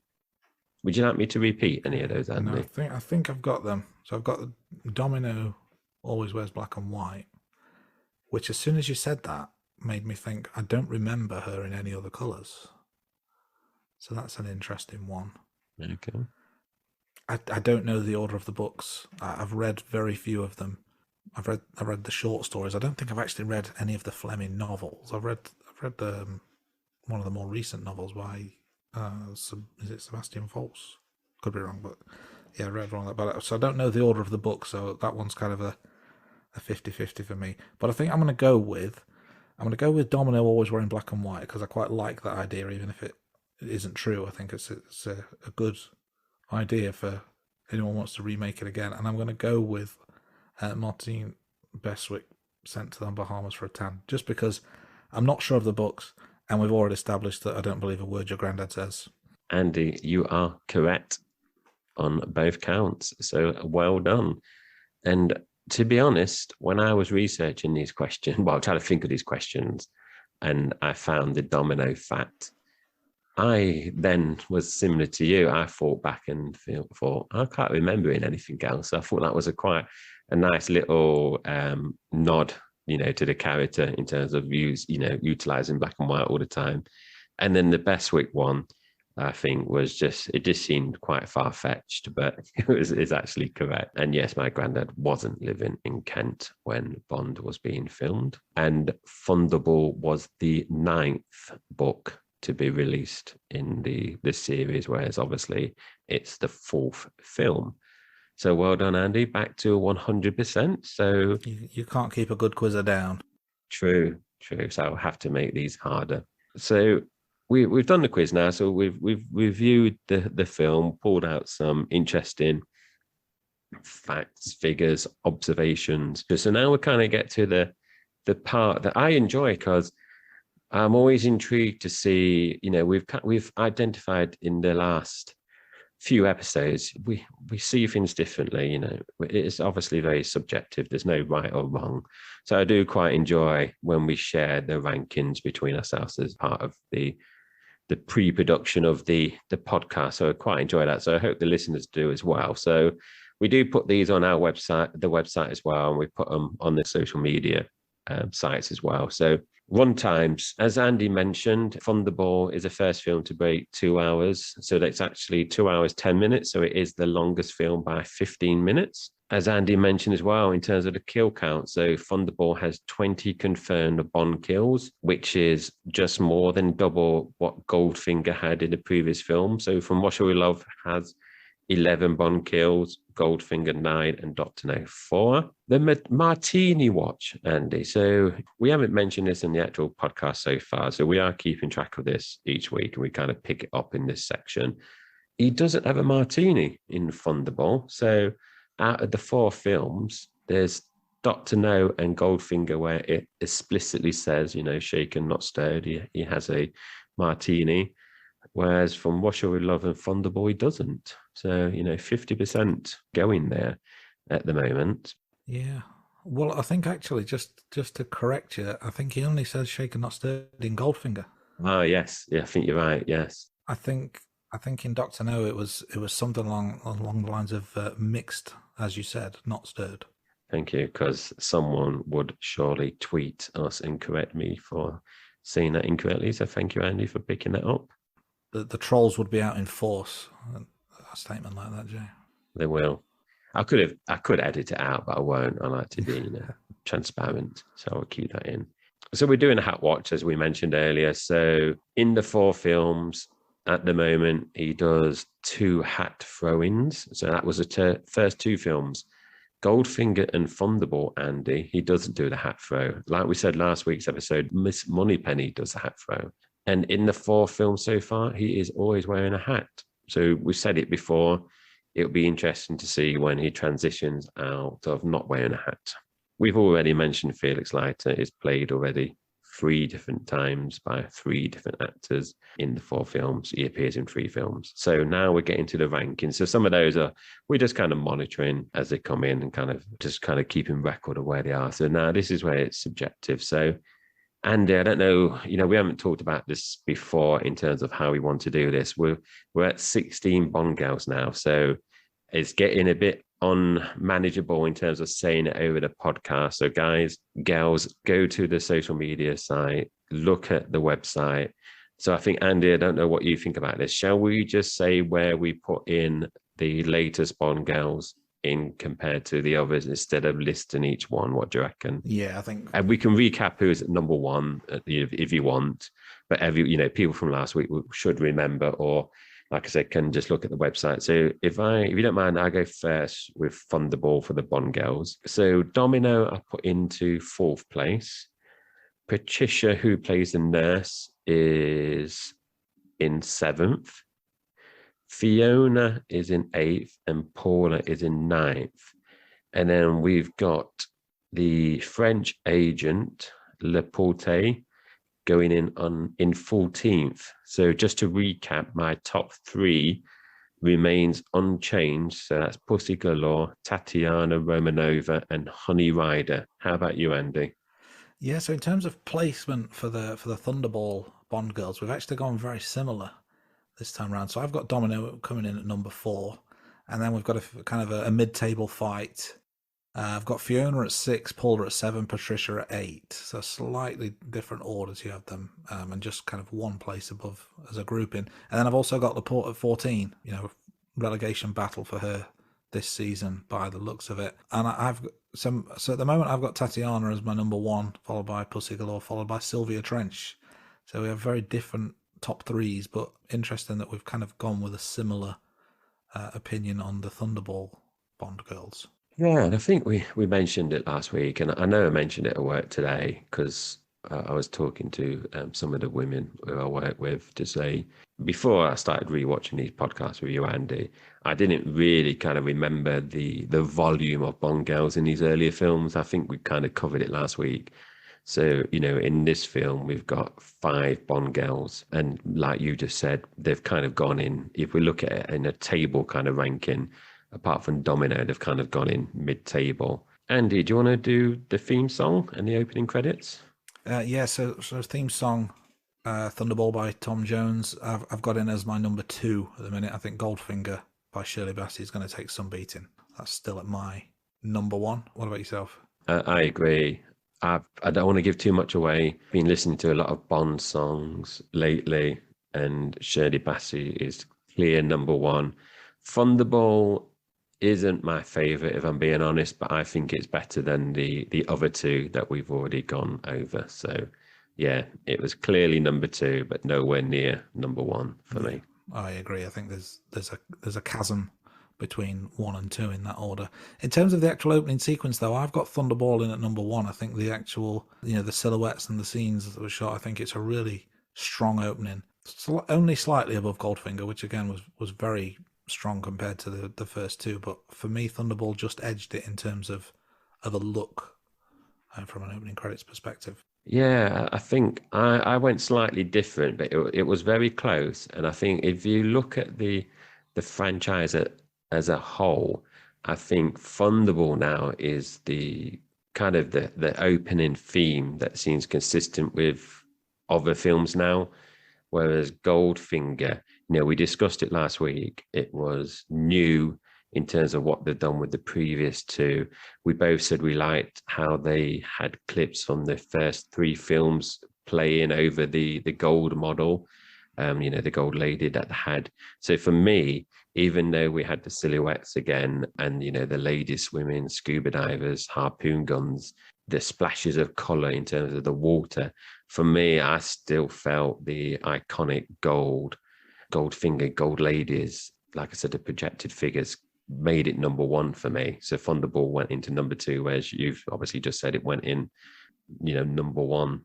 Andy, do you want to carry on? Yeah.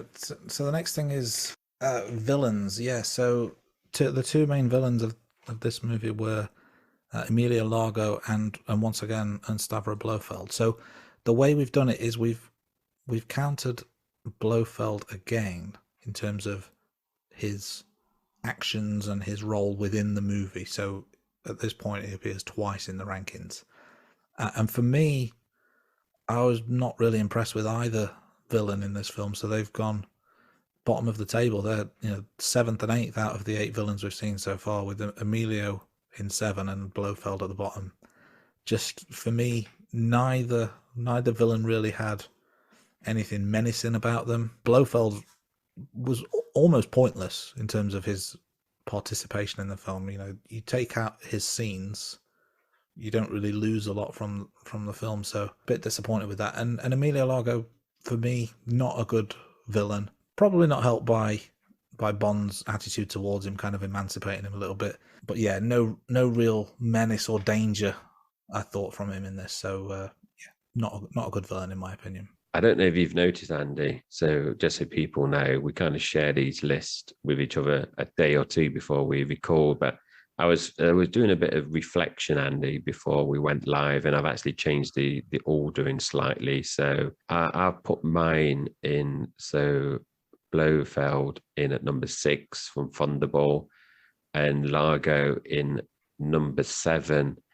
So Blofeld from Russia with Love is number 8. So I agree, they are the weakest. But I just thought from Russia with Love, I know Blofeld was a bit more menacing, but I still put him in last because you do see him a couple more times, don't you? You see him, I think, a number of scenes, whereas in this one, I'm kind of doubting now where they are. And Largo, I think he's just such a weak villain. And, like we've said earlier in the podcast, Bond, he just makes him feel a bit of a beta male. He's not menacing at all. He's got an eye patch. That's not menacing at all. He's got some sharks. But again, you've kind of got Goldfinger, where we had the last episode where we both said, Ulrich Goldfinger is a number 1 villain out of the 4 films. And then it's just massive drop in terms of the villain. And when you think about it, Largo is Spectre agent number 2. So you're kind of expecting someone a bit more menacing, whereas I know Goldfinger isn't Spectre. I know Oddjob isn't Spectre, but we've had like Red Grant, we've had Klebb, Dr. No. We both rank those characters higher than Spectre agent number 2. So for someone number two, you're kind of expecting them to be a bit more menacing. We do have a slight difference, but they both have gone in the bottom two or bottom three of the 8 villains we've had so far. Final ranking for the episode is the movie itself. So where does this rank for you in terms of comparison with the others we've seen so far? Yeah, so we kind of touched upon this at the beginning. So I've given Thunderball 7 out of 10. I've scored it the same as Dr. No, but in terms of rankings, I don't want it to be like joint third. I'm going to have a clear, 1 to 25. I don't want it to be 10 films are going to have 7 out of 10. So we're going to have like joint, 10 to whatever, say 20. I don't want it to be like that. So for me, even though Thunderball and Dr. No both scored 7, I have put Thunderball above Dr. No because I do believe it is a better film, but it, like we said earlier, I've scored it 2 points less than Goldfinger. I still think Goldfinger and From Russia with Love are the 2 best Bond films so far compared to Thunderball and Dr. No. So my top 4, Goldfinger, From Russia with Love, Thunderball and Dr. No. How about you, Andy? Yeah, so I've got them in the same order, slightly different scoring in that I've got Thunderball and Dr. No down at 6 out of 10. Thunderball slightly edges it. And again, like you, I don't want to have a load of joint places. I think, if we can differentiate between them, then we should and we will. But obviously we don't want to get silly with ratings and go into decimal points and such unless the need calls for it. But yeah, Goldfinger is a real step above the other 3. Yeah, this was, like I said at the start, this kind of felt disappointing to me after the highs of Goldfinger. Yeah, and I don't know. We've not discussed this before. It's just a thought that I've just had now. Thunderball, we've discussed it earlier. It's more of an action film compared to the spy ones that we've had before, which is more narrative driven. You've also, compared to the other films, Goldfinger as well, you're getting more scenes with the villain. So, in Dr. No, Dr. No came in near the end and he was dead within 20 minutes of being introduced. Whereas Goldfinger and Thunderball, the main villain, he's throughout the film. So he's not like a mysterious figure that you introduce at the end. So I kind of wonder, with Thunderball having like more action scenes, there's obviously more gadgets. We discussed it earlier. It had more than the combined budget of the first 3 films.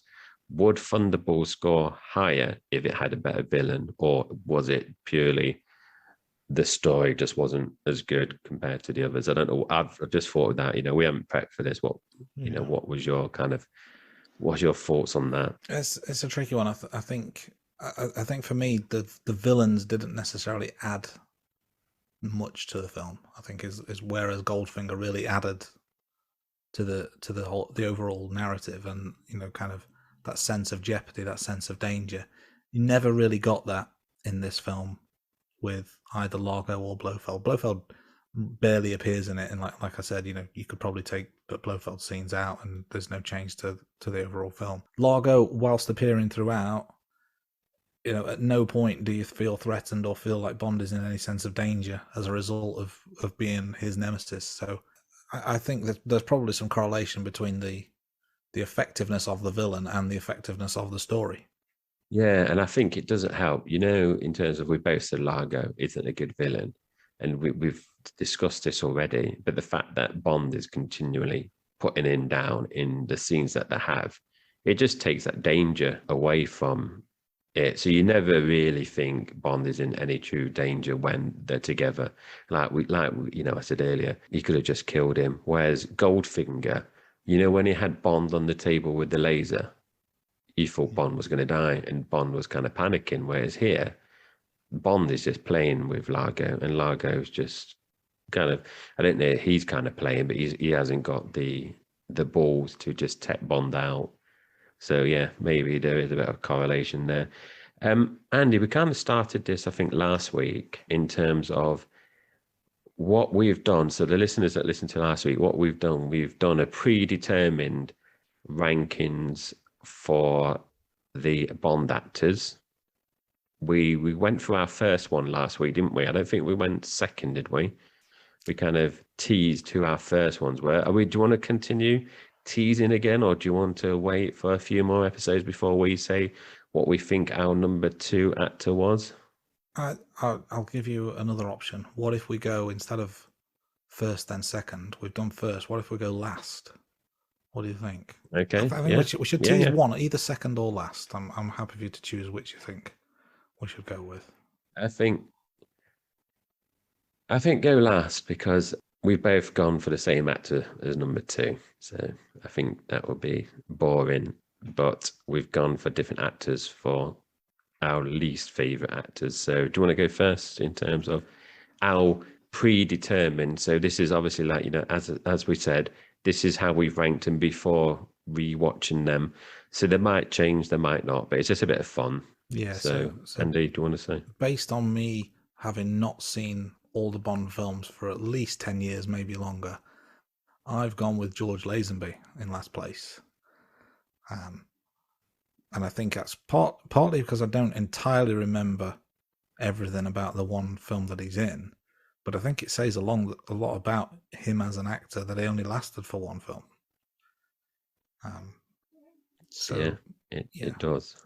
It'll be interesting because, you know, we're getting pretty close to his appearance, so it'll be interesting to see if my opinion changes. But at the moment, he's fighting relegation big time. Yeah, and depending on how many people go down or not, it depends whether he would be facing relegation in my list. So I've actually gone for Timothy Dalton is my least favorite Bond. So like you, I've not seen the Bond films for at least 10 years. And Timothy Dalton films from memory he's my least favorite actor.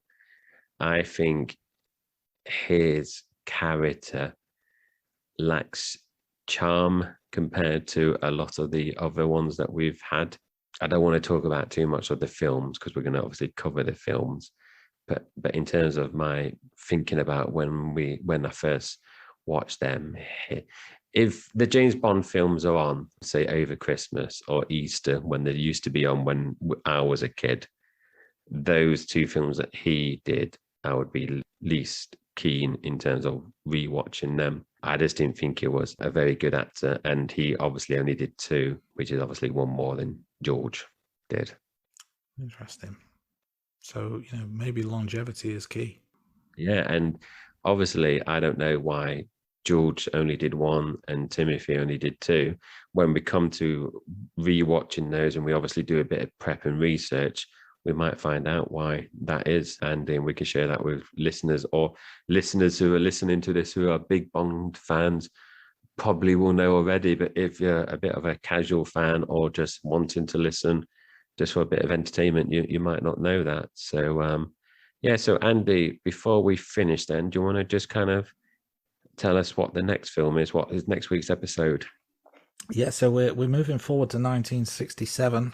We know this is the first time there's a slight break in the Bond films for the 5th film of Sean Connery's tenure. And you've probably heard the saying that the kids have these days, YOLO. Well, back in 1967, it was YOLT, because film number 5 is You Only Live Twice. Well, that's this week's episode done. We hope you enjoyed it. Special thanks to the band Sugar Tongue for the theme tune to The Rating Room. You can find them on all the usual social media channels, and be sure to check out their song The System, available now on Spotify. You can find and message us on Twitter, Facebook, TikTok and Instagram by searching The Rating Room. You'll find all our social media links on our website, theratingroom.com, and subscribe to our YouTube channel, or feel free to drop us an email at theratingroom@gmail.com. Goodbye, thanks for listening, and we'll see you next week, right here on The Rating Room.